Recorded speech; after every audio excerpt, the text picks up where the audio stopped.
পজিশনের সহজ সমাধান।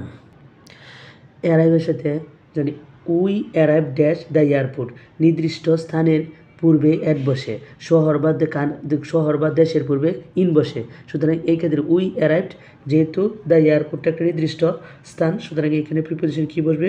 অ্যাট বসবে। তো অ্যাংরি হচ্ছে অ্যাংরি প্লাস পারসন। অ্যাংরি যদি কোনো ব্যক্তির সাথে রাগান্বিত বোঝায় তাহলে অ্যাংরি হবে। কোনো কারণে যদি রাগান্বিত হয় অ্যাংরি অ্যাবাউট হয়। যদি কারো আচরণ দ্বারা হয় বা কোনো কর্মের দ্বারা রাগান্বিত বোঝায় সেই ক্ষেত্রে অ্যাংরি অ্যাট ব্যবহৃত হয়। আর ইউ অ্যাংরি যেহেতু পারসন, সুতরাং এই ক্ষেত্রে প্রিপোজিশন কী বসবে? উইথ ব্যবহৃত হবে। আই ওয়ার্ক ড্যাশ গুগল, তো ওয়ার্কের পরে যদি নাম থাকে, কোনো নাম থাকে বা সফটওয়্যার কোম্পানি বা যে কোনো এরকম নাম থাকলে পর হয়। আর যদি কোনো স্থান থাকে সেই ক্ষেত্রে প্রিপোজিশন কী হবে? ইন হয়। যেক্ষেত্রে কী হবে? ইন হবে। ইন, তাহলে আই ওয়ার্ক ফর গুগল যেহেতু একটা নাম, আর যে স্থান বোঝায় লেখে আই ওয়ার্ক ইন